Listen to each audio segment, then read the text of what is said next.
नमस्कार। राति 8 बजेको जनता समाचारमा स्वागत छ। म प्रतिमा चौधरी। म कावेरी पौडेल। सबैभन्दा पहिले प्रमुख समाचार। 14औं महाधिवेशनको तयारी अन्तिम चरणमा पुगेको नेपाली कांग्रेसको भनाई। सर्वसाधारणहरूलाई ट्राफिक समस्या नपर्ने दाबी। साझा उम्मेद्वार बनाउन कांग्रेसमा सकस। सभापतिमा नेता सिंह र महामन्त्रीमा नेता थापाद्वारा उम्मेदवारी घोषणा। अल्प विकसित मुलुक चाँडै विकसशीलको सूचीमा उक्लने। नेपालको तयारी अझ धेरै सूचकमा सुधार गर्न राष्ट्रसङ्घको सुझाव। मालीमा शान्ति मिसनमाथि भएको श्रृङ्खलाबद्ध आक्रमणको राष्ट्रसङ्घीय सुरक्षा परिषदद्वारा निन्दा। दोषीलाई कानुनी दायरामा ल्याउन माग। र शहीद स्मारक ए डिभिजन लिगमा तेस्रो चरणका सबै खेल सकिए। सातौँबाट युथ क्लब शीर्ष स्थानमा।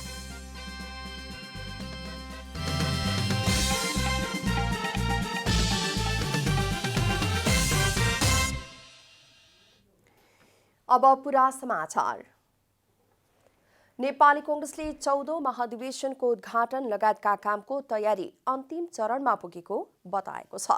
बिहिबार सञ्चारकर्मीहरूसँगको कुराकानीमा नेपाली कांग्रेस काठमाडौँ जिल्ला सचिव तथा 14औं महाधिवेशन प्रचार प्रसार मञ्च व्यवस्थापन समिति संयोजक गोविन्द पुडासैनीले 14औं महाधिवेशनका लागि उद्घाटन लगायतका कामहरूको तयारी अन्तिम चरणमा पुगेको जानकारी दिनुभएको हो। वहाँले महाधिवेशन तयारीको काम 90% सकिएको र बाँकी 10% काम आज राति 10 बजेसम्म सकिने बताउनुभयो। लगभग अहिले यो तयारीको अन्तिम स्थितिमा पुगेका छौँ। हाम्रो 90% तयारी सम्पन्न भइसकेको छ। आज हामी बेलुका 10 बजेसम्म सम्पूर्ण यो प्रचार प्रसार लगायत यो मञ्चको चाहिँ पूर्ण रूपमा चाहिँ हामी चाहिँ आज 10 बजे पूर्ण रूपमा सम्पन्न गर्न गइरहेका छौँ। संयोजक पुडासैनीले प्रदर्शनी मार्गमा मात्र पार्टीको काम भएकाले अन्य सडकमा सर्वसाधारणहरूलाई ट्राफिक जाम भएर समस्या नपर्ने बताउनुभयो। वहाँले पार्टीको महाधिवेशनमा 4 लाखसम्म मानिस सहभागी हुने पनि बताउनुभयो। नेपाली कांग्रेसको 14औं राष्ट्रिय महाधिवेशन मङ्सिर 24 गते शुक्रबारबाट 27 गतेसम्म हुँदैछ। नेपाली कांग्रेसका सभापति शेरबहादुर देउवाले 14औं महाधिवेशनमा सहमतिकै आधारमा नेतृत्व चयन गर्ने प्रयत्न भइरहेको बताउनु भएको छ। पार्टीका सहमहामन्त्री डाक्टर प्रकाश शरण महतद्वारा लिखित पुस्तक Nepali Congress and nation building नामक पुस्तकको विमोचन कार्यक्रमलाई सम्बोधन गर्दै सभापति देउवाले सहमतिमै नेतृत्व चयनका लागि प्रयास भइरहेको बताउनुभयो। वहाँले प्रतिस्पर्धामा स्वाभाविक रूपमा जित हार हुने भए पनि त्यसलाई सामान्य रूपमा लिनुपर्ने बताउनुभयो। प्रधानमन्त्री समेत रहनुभएका सभापति देउवाले प्रतिस्पर्धालाई कटुताका रूपमा नलिन आग्रह समेत गर्नुभयो। देउवाले कांग्रेसको महाधिवेशन पार्टीका लागि मात्रै नभएर नेपालकै प्रजातान्त्रिक भविष्यका लागि पनि अत्यन्तै महत्त्वपूर्ण हुन सक्ने बताउनुभयो। महाधिवेशनप्रति सबैको उत्साह रहेको भन्दै महाधिवेशन सफल पारेर पार्टीलाई बलियो बनाउँदै भोलिको आम चुनावमा पहिलो पार्टी बनाउने काममा लाग्न समेत आग्रह गर्नुभयो। सबै साथीहरूको उत्साह छ। सब मान्छे उत्साहित भएर आएका छन्। मलाई विश्वास छ यस उत्साहपूर्ण घडीमा यसलाई सफल पारेर फर्किँदाखेरि सबै पार्टीका साथीहरूले अत्यन्त उत्साहका साथ गाउँघरमा फर्केर यो पार्टीलाई बलियो बनाएर भोलिको आम चुनावमा नेपाली कांग्रेसलाई फर्स्ट पार्टी, सबैभन्दा ठुलो पार्टी, बहुमतकै पार्टी बनाउने काममा सबै साथीहरू लाग्नु होला भन्ने अनुरोध गर्न चाहन्छु। प्रधानमन्त्री देउवाले नेपालको प्रजातान्त्रिक भविष्यका लागि समेत नेपाली कांग्रेसको 14औं महाधिवेशन महत्त्वपूर्ण रहेको दावी समेत गर्नुभयो। नेपाली कांग्रेसका नेता प्रकाशमान सिंहले पार्टीको 14औं महाधिवेशनमा पार्टी सभापतिमा आफ्नो दावी कायम रहेको बताउनु भएको छ। बिहिबार काठमाडौँमा नेपाली कांग्रेसका नेता तथा पूर्व प्रधानमन्त्री कृष्ण प्रसाद भट्टराईको शालिग अनावरण कार्यक्रमलाई सम्बोधन गर्दै नेता सिंहले पार्टी सभापतिमा आफ्नो दावी कायम रहेको बताउनुभयो। वहाँले पार्टीलाई विधि सम्मत, नियम सम्मत र संस्थागत रूपमा सञ्चालन गरी साँचो अर्थमा प्रजातान्त्रिक पार्टी बनाउनका लागि आफू सभापतिको उम्मेद्वार बन्न लागेको बताउनुभयो। आफ्नो उम्मेदवारीको सम्बन्धमा परामर्श भइरहेको उल्लेख गर्दै वहाँले दृढताका साथ अगाडि बढेको समेत बताउनुभयो। नेपाली कांग्रेस पार्टीलाई एउटा चाहिँ ट्रुली डेमोक्रेटिक पार्टीको रूपमा आउँदो दिनहरूमा यो चाहिँ सबै चुनौतीहरू चाहिँ सामना गर्न सक्ने यो चाहिँ पार्टीको रूपमा यसलाई चाहिँ बनाउनुको लागि मैले चाहिँ के हो भन्दाखेरि यो पार्टी सभापतिको उम्मेदवारमा चाहिँ यो परामर्श अहिलेसम्म भइरहेको छ र तर म चाहिँ के हो भन्दाखेरि एकदम डिटर्मिन भएर चाहिँ अगाडि चाहिँ बढिरहेको कुरा यो म तपाईँहरू सबैलाई चाहिँ भन्न चाहन्छु।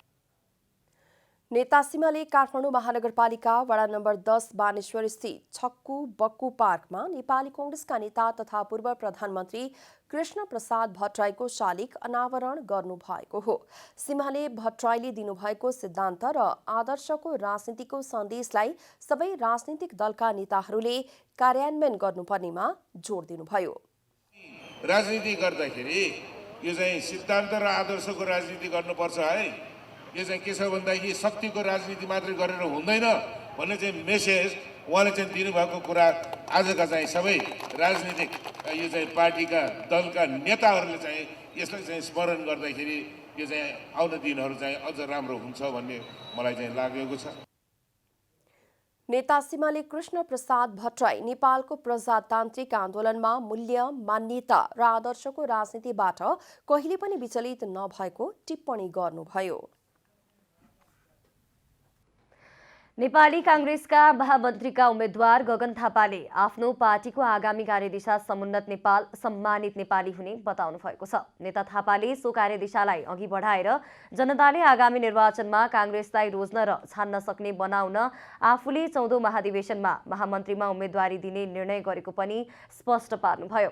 बिहिबार काठमाडौँमा एक कार्यक्रमका बीच आफ्ना अवधारणा पत्र सार्वजनिक गर्दै उहाँले चुनाव आफै जित्ने जनताको रोजाइको कांग्रेस बनाउने योजनाका साथ आफू अघि बढेको पनि बताउनुभयो। नेता थापाले आफू महामन्त्री भए कांग्रेसलाई देख्न, सुन्न र बुझ्न सक्ने पार्टीको रूपमा स्थापित गराउने बताउनुभयो। कांग्रेससँग प्रश्न होइन, कांग्रेससँग उत्तर हुन्छ। कांग्रेससँग समस्या होइन, कांग्रेससँग समाधान हुन्छ। त्यो कांग्रेस बनाउने हो। अहिलेको 1 वर्ष यसले सम्हाल्छ। एउटा राजनीतिक कार्यक्रम बोकेर जनताको बीचमा जान्छ र जनतालाई रुख चिन्हमा मत हालौँ लाग्ने कांग्रेस बनाउँछ। शानदार ढङ्गले निर्वाचन जितेर आउँछ र अहिलेसम्म कुनै पनि सरकारले गर्न नसकेको डेलिभरी, सुशासन त्यो कांग्रेसले गर्छ, किनकि प्रष्ट हुन्छ मेरो लक्ष्य समुन्नत नेपाल हो भनेर। नेता थापाले चुनौतीपूर्ण रूपमा देखा पर्दै गएको डेमोक्रेसीको संरक्षण प्रत्याभूति कांग्रेसले दिनुपर्ने पनि बताउनुभयो। सत्तारूढ दल नेपाली कांग्रेसको केन्द्रीय कार्यसमितिको बैठकले 3वटा प्रतिवेदन र एउटा अनुमोदन सम्बन्धी प्रस्ताव पारित गरेको छ। बिहिबार पार्टीको केन्द्रीय कार्यालय सानेपामा बसेको केन्द्रीय कार्यसमितिको बैठकले सांगठनिक प्रतिवेदन, लेखा सम्बन्धी प्रतिवेदन र पार्टीको नीति अनुसन्धान तथा प्रशिक्षण प्रतिष्ठानले कार्यकालको बीचमा गरेका कार्यहरू सम्बन्धी 3वटा प्रतिवेदन र एउटा अनुमोदन सम्बन्धी प्रस्ताव पारित गरेको हो। बैठकपछि पार्टीका प्रवक्ता विश्वप्रकाश शर्माका अनुसार बैठकले महामन्त्री द्वयको तर्फबाट पूर्णबहादुर खड्काले सांगठनिक प्रतिवेदन पेश गर्नुभएको थियो। उक्त प्रतिवेदनलाई बैठकले सर्वसम्मतिले पारित गरेको र पारित सांगठनिक प्रस्ताव केन्द्रीय महाधिवेशनको बन्द सत्रमा प्रस्तुत हुने प्रवक्ता शर्माले बताउनुभयो। आज 4वटा प्रस्तावहरू केन्द्रीय कार्यसमितिको बैठकमा प्रस्तुत भएर पारित भएका छन्। त्यसमध्ये 3वटा प्रतिवेदन र एउटा चाहिँ अनुमोदन सम्बन्धी प्रस्ताव। 3वटा प्रतिवेदन मध्ये पार्टीका द्वय महामन्त्री डाक्टर शशाङ्क कोइराला र पूर्णबहादुर खड्का द्वय महामन्त्री हुनुहुन्छ र पार्टीको केन्द्रीय महाधिवेशनमा महामन्त्रीज्यूहरूको लिखित प्रतिवेदन, त्यसलाई महामन्त्रीको प्रतिवेदन भन्ने हाम्रो प्रचलन छ। महामन्त्रीको प्रतिवेदन केन्द्रीय कार्यसमितिको बैठकमा द्वय महामन्त्रीको तर्फबाट महामन्त्री पूर्णबहादुर खड्काले आज प्रस्तुत गर्नुभयो। प्रवक्ता शर्माले बैठकमा पार्टीका नेताहरूले महाधिवेशनलाई अझै व्यवस्थित बनाउन र प्रभावकारी बनाउन गम्भीरताका साथ लाग्नुपर्ने धारणा राखेको पनि बताउनुभयो। नेकपा माओवादी केन्द्रले प्रदेश पदाधिकारीको संख्या बढाउने भएको छ। माओवादी केन्द्रको बिहिबार बसेको स्थायी कमिटी बैठकले प्रदेश पदाधिकारीको संख्या 9 बनाउने निर्णय गरेको हो। प्रदेश पदाधिकारीमा अध्यक्ष 1, उपाध्यक्ष 3, सचिव 1, सहसचिव 3 र कोषाध्यक्षमा 1 जना बनाउने गरी स्थायी कमिटीले निर्णय गरेको प्रवक्ता कृष्णबहादुर महराले बताउनुभयो।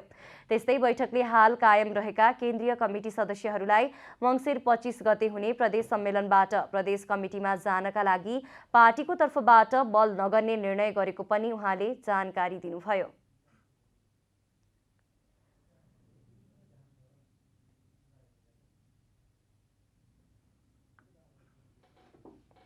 केन्द्रीय सदस्यहरू स्वेच्छाले कोही तल प्रदेशमा जान चाहन्छन् भने उनको इच्छाको कुरा भयो, तर सकेसम्म हाम्रो तर्फबाट केन्द्रीय सदस्यहरू तल जानको लागि बल नगर्ने। प्रदेश पदाधिकारीमा 7 जना भन्ने छ पहिले, अहिले हामी 9 जना बनाउने निर्णय गर्यौँ। 9 जनामा 1 जना अध्यक्ष, 2-3 जना उपाध्यक्ष, सचिव 1 जना, सहसचिव 3 जना, कोषाध्यक्ष 1 जना। त्यस्तै बैठकले प्रदेश कमिटीको सदस्य संख्या बढाउने निर्णय पनि गरेको छ, जसअनुसार प्रदेश नम्बर 1 मा 259, प्रदेश नम्बर 2 मा 271, बागमती प्रदेशमा 275, गण्डकी प्रदेशमा 229, लुम्बिनी प्रदेशमा 253 र कर्णाली प्रदेशमा 211 र सुदूरपश्चिम प्रदेशमा 223 जनाको कमिटी बनाउने निर्णय गरिएको प्रवक्ता महराले जानकारी दिनुभयो। लामो समयसम्म न्यायपालिका र व्यवस्थापिका दुवै नियमित सञ्चालन हुन नसक्दा जनताले लोकतन्त्रको खराब पाटो समेत अनुभव गरिरहेका छन्। 10औं महाधिवेशन सम्पन्न गरेर फर्किएको नेकपा एमालेमा कतिपय राष्ट्रिय राजनीतिका पेचिला मुद्दाको निकास खोजिएको छ। प्रधान न्यायाधीश चोलेन्द्र शमशेर जवरालाई न्यायपालिकाबाट किनार लगाउने र न्यायालय सुधार्ने योजनासहित नेपाल बारका पदाधिकारीहरू केपी शर्मा ओलीको समर्थन खोज्दै उनलाई निवासमा नै भेट्न गए। तर नेकपा एमालेले भने अदालतभित्रको यो समस्यालाई भिन्न रूपमा बुझेको छ। एकजना व्यक्तिको ठाउँमा अर्को व्यक्तिलाई ल्याएर या एकजना व्यक्तिलाई हटाएर अहिलेका समस्याहरूको समाधान हुन्छ भन्ने हामीलाई लाग्दैन। यो समस्याको स्रोत भदौ 28 को परमादेश हो, जहाँ असार 28 को जहाँ नाग्नै नहुने लक्ष्मण रेखाहरू नागियो। अहिलेको हडताल कस्तो हो भनेदेखि न्यायाधीशभित्रका दुईटा गुटहरू गुटको झगडा जस्तो देखियो। कतिपय न्यायाधीशहरूलाई लाग्यो होला एकजनालाई हटाउन पाइयो भने म त्यो ठाउँमा पुग्थेँ भनेर। राजनीतिक दलहरू अहिले छद्म युद्ध लडिरहनु भएको छ न्यायालयसँग। आफू देखिनुहुन्न, तर उहाँहरू छद्म युद्ध किन लडिरहनु भएको छ भने उहाँहरूका विरुद्ध अदालतमा मुद्दाहरू छन्। आगामी मङ्सिर 28 गते संसदका दुवै सदनका बैठक आह्वान गरिएको छ। यसअघि नेकपा एमालेको अडानका कारण बिजनेस नदिएरै अन्त्य भएको अधिवेशन पुनः सुरु हुँदा अब पनि बिजनेसविहीन बन्ने लगभग निश्चित जस्तै छ। यसो त आगामी सदनले एमसीसी र महाभियोग जस्ता विषयमा महत्त्वपूर्ण निर्णय लिनुपर्नेछ। वैदेशिक कूटनीतिको पाटो एमसीसी बिना छलफल निष्क्रिय बन्ने अवस्थामा छ। उता न्यायपालिकाको गतिशील सञ्चालनमा निर्णायक भूमिकाका लागि समेत एमाले लामो समयसम्म सदन अवरोध गरेर मात्रै बस्न नमिल्ने नैतिक दबावमा छ। राज्यका तीनवटै अङ्गहरू यसरी फेलियर हुनु भनेको कुनै पनि लोकतान्त्रिक मुलुकका निम्ति शुभ लक्षण होइन। हामी चिन्तित छौँ र यसमाथि प्रभावकारी ढङ्गले हस्तक्षेप गर्न चाहन्छौँ। यी सबै कुराहरूको निकास ताजा जनादेश हो भन्ने कुरा नेकपा एमालेले 1 वर्ष अगाडिदेखि भन्दै आएको छ र हामीले भन्दै आएका कुराहरूलाई यी घटनाक्रमहरूले पुष्टि गरेका छन्। एमाले भित्रै पनि भीम रावलले समेत सरकारलाई कार्य सञ्चालन गर्न दिने तर जनताको गुनासो सुन्ने थलो निष्क्रिय राख्ने कार्य एमालेको हात्तीको देखाउने दाँत साबित भएको टिप्पणी गर्नुभएको छ। अर्ली इलेक्सन विकल्प बताइरहेको नेकपा एमालेले अन्य बाटोबाट निकास खोज्न अग्रसरता लिने देखिँदैन। क्यामेरामा जेपी श्रेष्ठका साथ विकास पौडेल, काठमाडौँ। संविधानत सबै नागरिकहरू समान भए पनि समाजमा विभेद अझै कायमै छ। विशेष गरी न्यायको क्षेत्रमा सर्वसाधारण नागरिकहरूको पहुँच अझै पुग्न सकिरहेको छैन।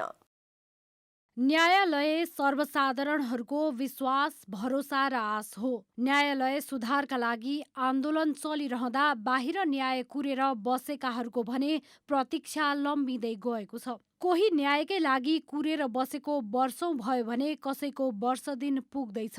न्यायकै लागि सर्वसाधारण जहिले अदालत धाउनु दुःखद विषय हो। साथीको सङ्गतले फसेको छोरालाई न्याय दिलाउन विगत 7 महिनादेखि अदालत धाइरहेका अम्बर बहादुर तामाङ गरिब भएकै कारण छोराले न्याय नपाएको बताउँछन्। त्यही हो, निर्दोषमा मान्छेले फसाएको हो, अब के भन्नु होइन।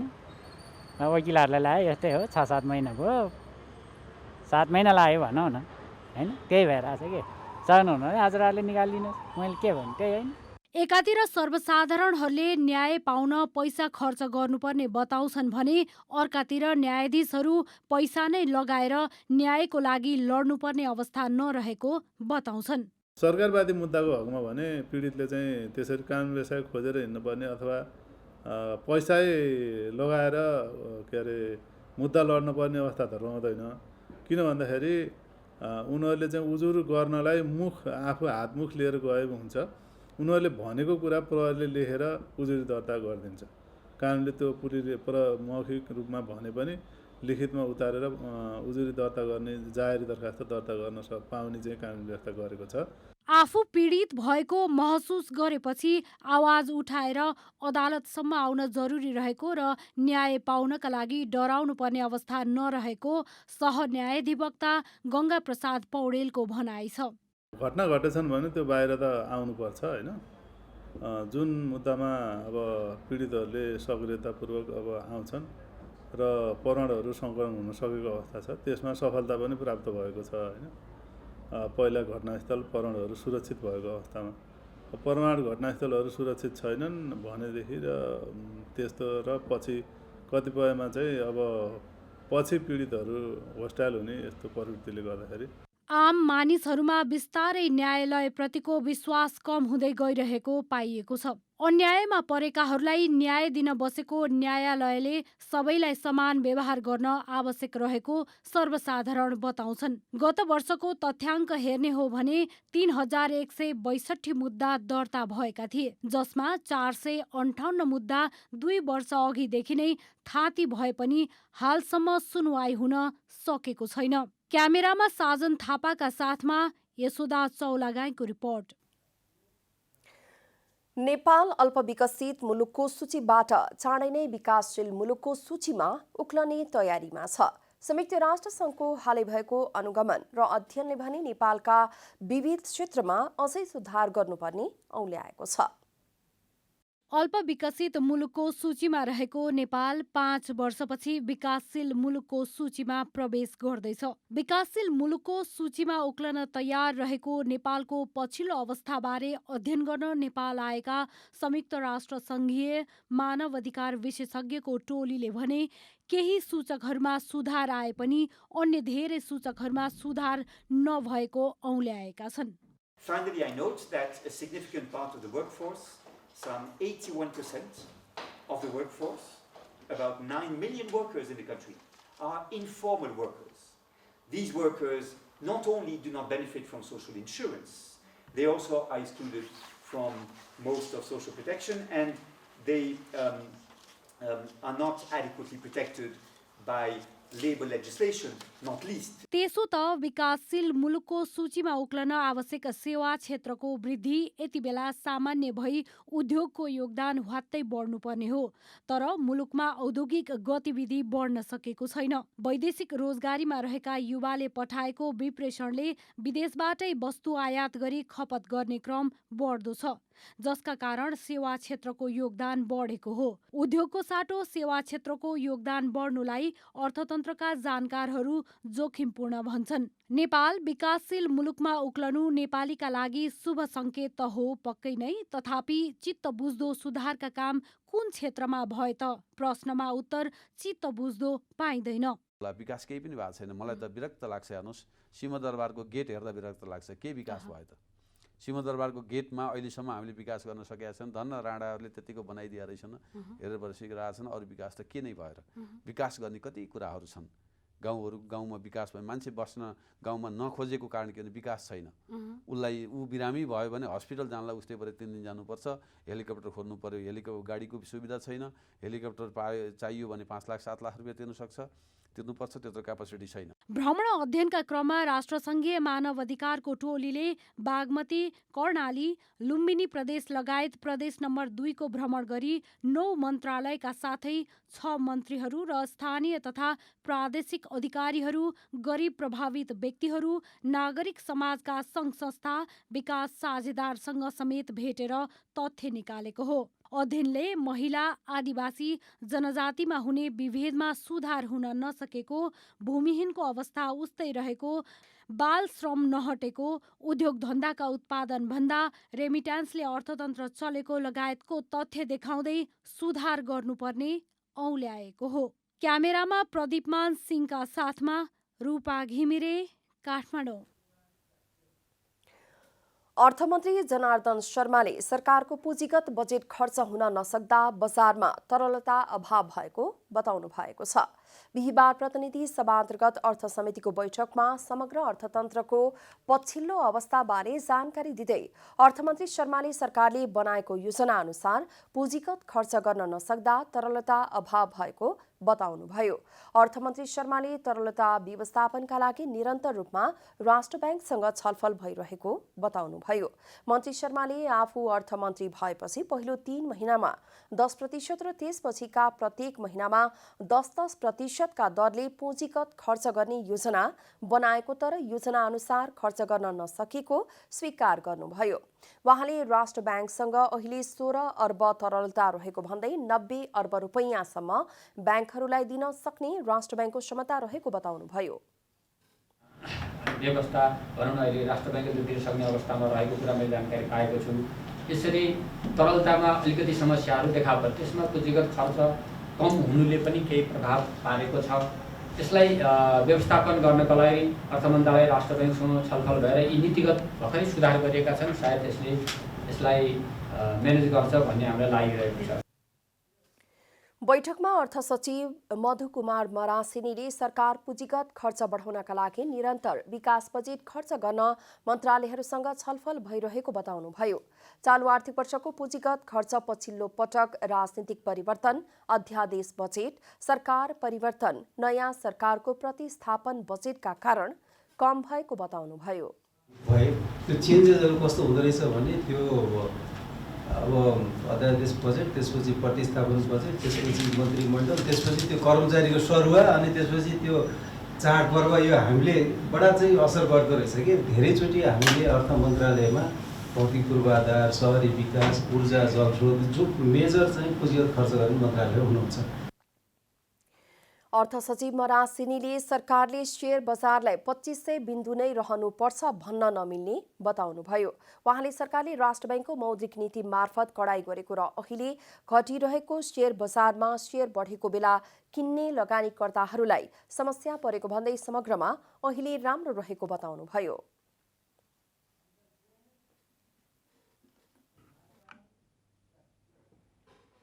नेपाल राष्ट्र बैंकका गभर्नर महाप्रसाद अधिकारीले पछिल्लो समय बैंकहरूमा कर्जाको माग अत्याधिक बढ्दा तरलतामा चाप परेको बताउनु भएको छ। बिहिबार प्रतिनिधि सभा अन्तर्गत अर्थ समितिको बैठकमा समग्र अर्थतन्त्रको पछिल्लो अवस्थाबारे जानकारी दिँदै गभर्नरले अहिलेसम्म बैंकहरूबाट 4 खर्ब 11 अर्ब रुपैयाँ कर्जा प्रवाह भएको तर निक्षेप 64 अर्ब मात्रै भएकाले वित्तीय प्रणालीमा तरलतामा चाप परेको बताउनुभयो। गभर्नर अधिकारीले अहिले पनि वित्तीय प्रणालीमा कर्जा र निक्षेप बीच 3.5 खर्बको अन्तर रहेको बताउनुभयो। पछिल्लो समय 50% कर्जा आयातमा मात्रै बाहिर जाँदा तरलता थप अभाव भएको बताउनुभयो। कर्जा 411 अर्ब प्रवाह भएको छ। मैले यहाँ डेटा प्रस्तुत गर्दा त्यो हिजोसम्मको डेटा राखेको छैन। कर्जा 411 अर्ब प्रवाह भएको छ भने निक्षेप चाहिँ जम्मा 64 अर्ब मात्रै बढेको छ।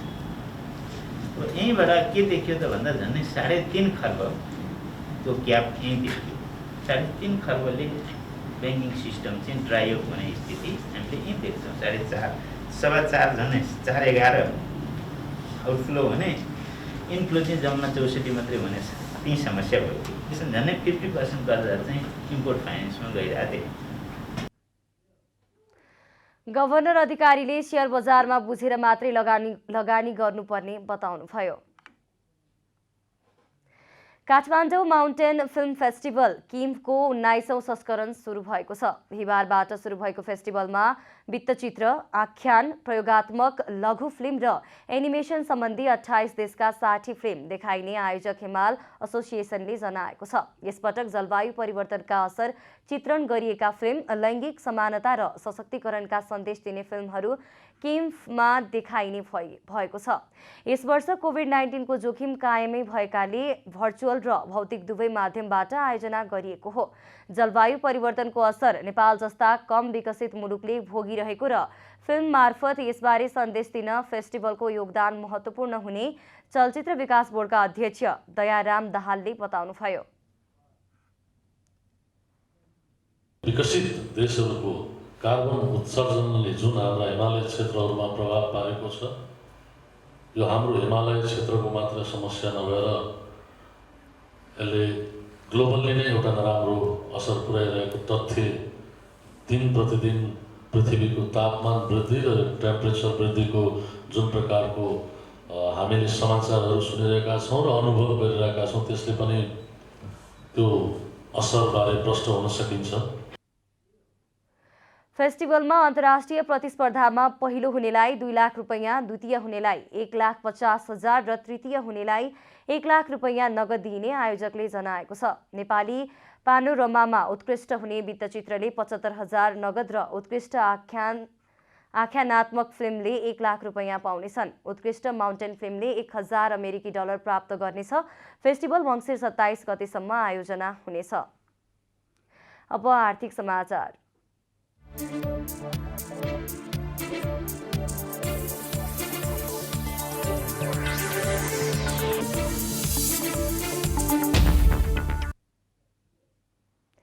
नबिल बैंकले नबिल डिजी बैंक पोर्टल सार्वजनिक गरेको छ। बिहिबार बैंकले काठमाडौँमा एक कार्यक्रम आयोजना गरी ग्राहकहरूलाई एकद्वार प्रणाली मार्फत सरल बैंकिङ सेवाको अनुभव गराउनका लागि डिजी बैंक पोर्टल सार्वजनिक गरेको हो। नबिल डिजी बैंक पोर्टलको सार्वजनिक गर्दै बैंकका प्रमुख कार्यकारी अधिकृत अनिल केशरी शाहले मानिसको दैनिकी प्रविधिसँग जोडिएको बताउनुभयो। उहाँले अब हरेक काम प्रविधि मैत्री बन्दै गएकाले नबिल बैंकले पनि बैंकिङ कारोबार मात्रै नभएर सबै सेवा अनलाइन मार्फत दिनका लागि डिजी बैंक पोर्टलको सुरुवात गरेको बताउनुभयो। अहिले अनलाइन अर्डर गरेर तरकारीदेखि लिएर औषधिदेखि लिएर सबै चिज आउँछ। त्यो अनलाइनको पेमेन्ट गर्नलाई पनि त चाहियो। त्यो इकोसिस्टम एउटा मार्केट प्लेस बन्यो एउटा। दोस्रो मैले भने हाम्रो कोर ब्याङ्किङ सिस्टमलाई जब हामीले अपग्रेड गऱ्यौँ फिनिकलको 10.25 मा कोर ब्याङ्किङ सिस्टम एकदम रिजिलियन्ट नभइकन डिजिटल गर्न सकिँदैन। त्यो कोर ब्याङ्किङ सिस्टम अपग्रेड गऱ्यौँ।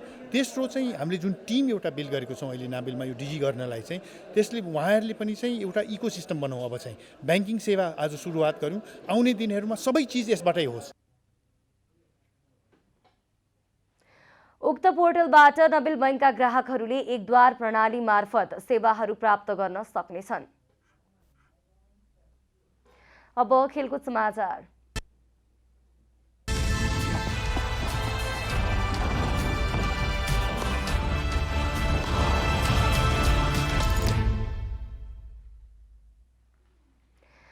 शहीद स्मारक ए डिभिजन लिगमा तेस्रो चरणका खेल सकिएका छन्। तेस्रो चरणका खेलमा पनि उपाधि दावेदार टोली 3 स्टार मनाङ मर्स्याङ्दी त्रिभुवन आर्मी र नेपाल पुलिसले बराबरी नतिजामा चित्त बुझाउँदा नवप्रवेशी साधोबाट युथ क्लब 100% जित निकाल्दै शीर्ष स्थानमा उक्लिएको छ। शहीद स्मारक ए डिभिजन लिगमा तेस्रो चरणका खेल सकिएका छन्। शीर्ष 6 मा अटाएका टोलीले जारी लिगमा अपराजित यात्रा कायम राख्दा यसै सिजन शीर्ष डिभिजनमा उक्लिएको सातो बाटो युथ क्लबले शीर्षता लिन सफल भएको छ। 3 खेलमा 2 जित र 1 बराबरी खेलेको सातो बाटोले 7 अङ्क जोडेर शीर्षता कायम गरेको हो। यस्तै दोस्रो र तेस्रो स्थानमा मछिन्द्र र मनाङ मर्स्याङ्दी फुटबल क्लबले पनि समान 7 अङ्क नै जोडे पनि गोल अन्तरका आधारमा स्थान फरक भएको छ। यस्तै समान 5 अङ्क जोडेका संकटा पुलिस र आर्मी क्रमशः चौथो, 5औं र 6औं स्थानमा अटाएका छन्। 3 चरणका खेल सकिँदा कुनै पनि टोलीले स्पष्ट जितलाई निरन्तरता दिन सकेनन्। दोस्रो चरणसम्मको खेलमा विजय यात्रालाई निरन्तरता दिएको मनाङ मर्स्याङ्दीको तेस्रो चरणको खेलमा पुनः विराम लाग्यो। संकटा विरुद्ध पुनरागमन जित निकाल्दै अङ्क बाँड्यो। विदेशी खेलाडी फ्राङ्कलिन कोटेटाले इन्जुरी समयमा गोल गर्दै मनाङलाई हारबाट जोगाउँदा संकटा 2-2 गोलको बराबरीमा पुग्यो, जसका कारण मनाङ शीर्ष स्थानमा उक्लने अवसरबाट चुक्यो। यस्तै 3 खेलमा जित हारको नतिजा निस्कदा बाँकी 4 खेल भने बराबरीमा टुङ्गिए। सातो बाटोले एपीएफलाई 4-1 ले हराउँदा आर्मीले ब्रिगेड बोइज क्लब बीबीसीलाई 1-0 र मछिन्द्रले जाउला खेललाई 2-0 ले पराजित गर्यो। ललितपुर डर्बे भिडन्तमा फ्रेन्ड्स र 3 स्टारले एकै गोलको बराबरी खेल्दै अङ्क बाँड्दा च्यासल र एनआरटी तथा हिमालयन शेर्पा र विभागीय टोली नेपाल पुलिसले समान 1-1 को बराबरी खेले। जाउला खेल र एपीएफ अहिलेसम्म सबै 3 खेलमा पराजित टिम रहेका छन्। जाउला खेलले कुनै पनि खेलमा गोल गर्न सकेको छैन। यस क्रममा गोल नगर्ने एक्लो टोली जाउला खेल मात्रै रहेको छ। तेस्रो चरणमा कुल 18 गोल हुँदा 1 ह्याट्रिक र 2 आत्मघाती गोल पनि रहे। विभागीय टोली एपीएफ माथि सातोबाट युथ क्लबले 4-1 को शानदार जित निकाल्दा अझै मर्टिनले जारी लिगमा पहिलो ह्याट्रिक तेस्रो चरणको खेलमा गर्न पुगे। अब मौसम समाचार।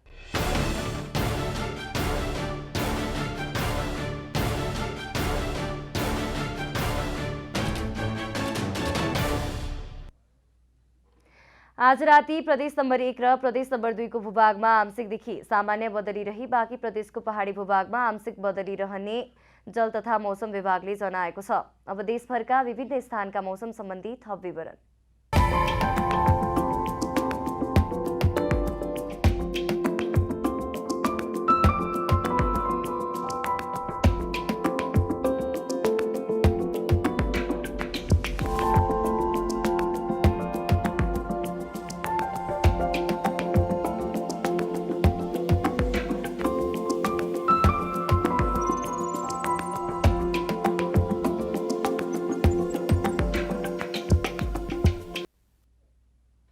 अन्त्यमा आजको डायरी। नेपाली कांग्रेसको 14औं राष्ट्रिय महाधिवेशन मङ्सिर 24 गते शुक्रबारबाट 27 गतेसम्म हुँदैछ। 14औं महाधिवेशन प्रचार प्रसार मञ्च व्यवस्थापन समिति संयोजक गोविन्द पुरा सैनीले महाधिवेशनका लागि उद्घाटन लगायतका कामहरूको तयारी अन्तिम चरणमा पुगेको जानकारी दिनुभयो। यसैबीच सत्तारूढ दल नेपाली कांग्रेसको केन्द्रीय कार्य समिति बैठकले सांगठनिक प्रतिवेदन, लेखा सम्बन्धी प्रतिवेदन र पार्टीको नीति अनुसन्धान तथा प्रशिक्षण प्रतिष्ठानले कार्यकालको बीचमा गरेका कार्यहरू सम्बन्धी 3वटा प्रतिवेदन र एउटा अनुमोदन सम्बन्धी प्रस्ताव पारित गरेको छ। नेकपा माओवादी केन्द्रले प्रदेश पदाधिकारीको संख्या बढाउने भएको छ। प्रदेश पदाधिकारीमा अध्यक्ष 1 जना, उपाध्यक्ष 3 जना, सचिव 1 जना, सहसचिव 3 जना र कोषाध्यक्ष 1 जना बनाउने गरी स्थायी कमिटिले निर्णय गरेको प्रवक्ता कृष्ण बहादुर महराले बताउनुभयो। त्यस्तै बैठकले हाल कायम रहेका केन्द्रीय कमिटी सदस्यहरूलाई मङ्सिर 25 गते हुने प्रदेश सम्मेलनबाट प्रदेश कमिटिमा जानका लागि पार्टीका तर्फबाट बल नगर्ने निर्णय गरेको समेत जानकारी दिनुभयो। नबिल ब्याङ्कले नबिल डिजी ब्याङ्क पोर्टल सार्वजनिक गरेको छ। बिहिबार ब्याङ्कले काठमाडौँमा एक कार्यक्रम आयोजना गरी ग्राहकहरूलाई एकद्वार प्रणाली मार्फत सरल ब्याङ्किङ सेवाको अनुभव गराउनका लागि डिजी ब्याङ्क पोर्टल सार्वजनिक गरेको हो। उक्त पोर्टलबाट नबिल ब्याङ्कका ग्राहकहरूले एकद्वार प्रणाली मार्फत सेवाहरू प्राप्त गर्न सक्नेछन्। इन्डोनेसियाको जाकार्तामा भएको ज्वालामुखी विस्फोटमा मृत्यु हुनेको संख्या 39 पुगेको छ। ज्वालामुखी विस्फोटमा परेर अन्य 12 जना हराइरहेको त्यहाँका सञ्चार माध्यमले जनाएका छन्। राष्ट्रिय प्रकोप व्यवस्थापन विभागका प्रवक्ता अब्दुल मुहारीले अहिलेसम्म पनि 12 जना व्यक्ति हराइरहेको जानकारी दिएका छन्। शहीद स्मारक ए डिभिजन लिगमा तेस्रो चरणका खेल सकिएका छन्। तेस्रो चरणका खेलमा पनि उपाधि दावेदार टोली 3 स्टार, मनाङ मर्स्याङ्दी, त्रिभुवन आर्मी र नेपाल पुलिसले बराबरी नतिजामा चित्त बुझाउँदा नवप्रवेशी साधोबाट युथ क्लब 100% जित निकाल्दै शीर्ष स्थानमा उक्लिएको छ।